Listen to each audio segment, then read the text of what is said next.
Hi guys! Magandang hapon! Welcome back po dito sa Gandara SRU channel for showbiz update. Andito na naman nga po akong muli nagbabalik. Ang nagmamaganda na Yako Chismosang Kimpaw, wala na nga pong iba.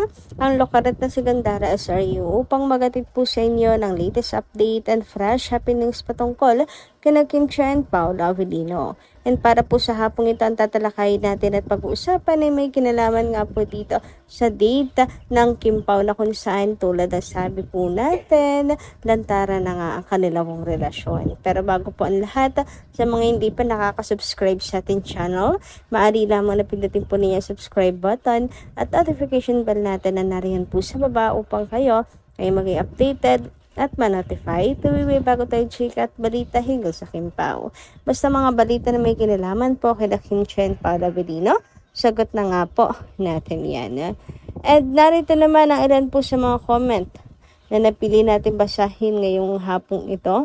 Yes po, may mga comments tayong babasahin mula sa ating mga taga-subaybay bilang pagsupport at pagtutok po nila sa atin pong daily updates at para mabigyan na rin po ang tinig ng tinig ang kanilang mga reaksyon, opinion at saloobin bilang mga fans nila Kim and Paolo sa mga nangyayari at kaganapan sa buhay nila. Lalong-lalo na po dito sa naging show nga nila Kim and Paolo na napaka-successful. 2 shows sa Anaheim at Redwood City. So sabi po dito ni Miss Day Magiyat ang first commenter natin. Shoutout po sa inyo at magandarang hapon. Ano na, Miss Gandara, bakit parang nagtatago na yung matatapang na bashers? Na kung makapang-bash sa Kim Pao wagas. Bakit parang bumahag ang mga buntot ng mga tinamaan ng lintik? Ano na bashers, napahiya ba kayo sa mga pinagsasabi nyo? Hindi kasi kayo makapaghintay na matapos ang mga ganap bago kayo magsalita. Inuunahan nyo agad ng pangbabash. Kaya ayan, nasusupalpal kayo ng bonggang-bongga. Odi? Bida-bida ka kasi, inuunahan mo agad ng inggit. Nakakadalawa na kami. Ikaw, bokya pa. Bokya pa rin. Nakikita mo yan, ang dami pa ring tao. Wala lang. Suportado lang din kasi ni Lord ang KP.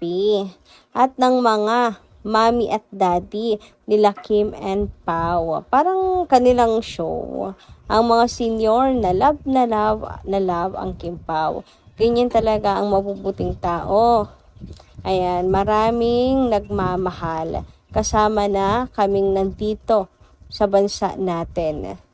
Alam namin na tahimik kayo lang, pero meron pa rin kayong maitim na pinaplano. Kayo pa ba naman? Hindi kayo papayag na ang Kim Pao ay maging masaya.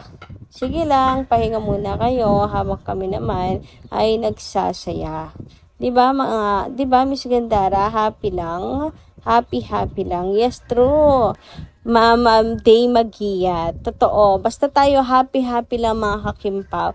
At bahala po sila sa buhay po nila ang mga bashers. Na ngayon, pinili po kasi nila yan eh. Mas pinili po nila ang maging bashers. Kaya talagang wala pong katahimikan ng buhay nila, mga kakimpaw. Kung maaari ngayon, manahimik na ng tuluyan ng mga ito, mga kakipi, para wala nang masasabing hindi maganda tungkol sa Kimpaw. Pero syempre, di rin naman po natin hangad na may mangyari pong masama sa kapwa natin, mga Kimpaw. Kaya, sana po ay matauhan na lang po talaga sila na wala pong patutunguhan ang kanila pong ginagawang ito. Pero pwede naman pala yun, di ba mga kakipi? Yung manahimik sila, biglang saya ng buhay, biglang gaan ng buhay, at malayo sa stress. Kaya pwede naman pala, sana ituloy-tuloy na po nila yan mga kakimpaw. Totoo, mas di magmula nga po no, mas palpal sila nila Kim and Paolo ng 2 beses. Para nga pong nabahag ang kanila pong mga buntot. Atrasa na yung iba at nananahimik na finally, 'di ba? Sana ganun din po dito sa Edmonton, sana wala pong mga epal na mga bashers, ang manira ng mood, mga kakimpaw. Sana'y talagang nadala na sila kasi wala namang nangyayari sa kanila pong ginagawa. So, yun lang. Praying for the best at katahimikan na lang din po mga ka-KP. Lalo na para kina Kim and Paolo na gusto po talaga ng private na buhay mga ka-KP. Kaso nahihirapan sila kasi diba mga public figure, mga artista po sila. Pero pinipilit mga kakimpaw. Kasi nga, ang dahilan din naman ay showbiz.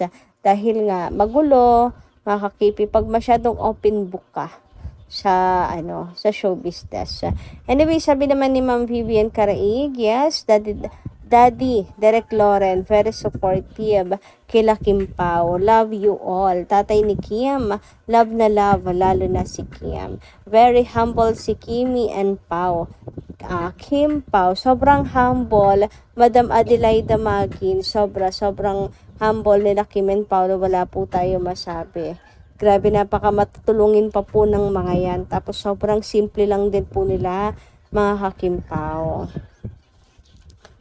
And about naman po sa pagpunta ni Derek Lawrence sa show nilang ng Kimpaw sa Anaheim, ganun talaga mga kakimpaw kasi paborito nga niya si Kimi, 'di ba? Mahal na mahal po niya si Kimi.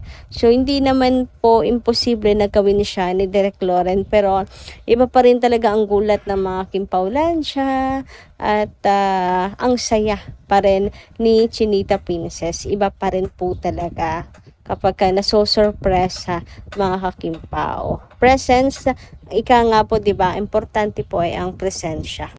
Anyway, sabi naman po dito ni Miss Kitty Bell, shoutout po't magandang hapon. Nandun sila Derek Loren kasi kasama siya sa coach nila ng Bini. Nakita ko sa live yan, kasama niya si Mikey Purse. Yan ang coach ng Bini. So, ang importante ay dumaan po siya kay Chinita Princess mga kakimpaw. Ang importante hindi po niya nakalimutan sila Kim and Paolo. Kaya naman, thank you so much, Derek Lawrence, sa patuloy at consistent na pagpapakita ng pagmamahal at pagsuporta kay Kimi and ganun na din kay Paolo Avellino. Thank you so much, Derek. Kaya talagang mahal na mahal din ni Kimi si Derek Lawrence, mga kakimpaw.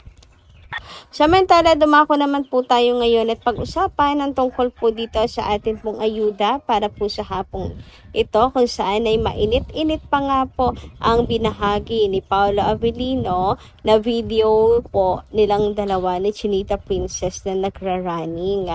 So siguro na-miss nga po ng Kimpaw ang mag-running mga ka-KP. Kaya ayan, sobrang sayat na pa-post pa si Paolo Avellino na finally back to jogging na ulit silang dalawa. Pero may napansin lang ako sa suot ni Chinita Princess. Ayan para siyang balot na balot mga kakimpaw. Usually naman kapag si Kim tumatakbo, naka po siya. Naka crop top o di kaya ay sleeveless. Pero ngayon, umulan ba? Kaya naka si Chinita Princess or sadyang conservative lang ang ating papi. Pero dati pa naman pong nagka-crop top si Kim pagka nag-workout Hindi naman po siguro. Pero anyway, buhay na naman nga ang dugo ng Kimpawlan siya, mga kakimpaw. Dahil po dito sa binahaging ito ni Paolo Avellino na ayuda para sa lahat. Dami pa namang nagtatanong kung nasaan po sila, mga kakimpaw. Pero ngayon, hindi na kailangan magtanong sapagkat nandiyan na ang ayuda. Hinayin na nga ni Paolo Avellino. And hindi na lang po anino ang Kimpaw po sa ngayon. Hindi na po anino lang, hindi na po sapatos lang, hindi na po relo lang ang kita mga kakimpaw. Piniflex na talaga nila.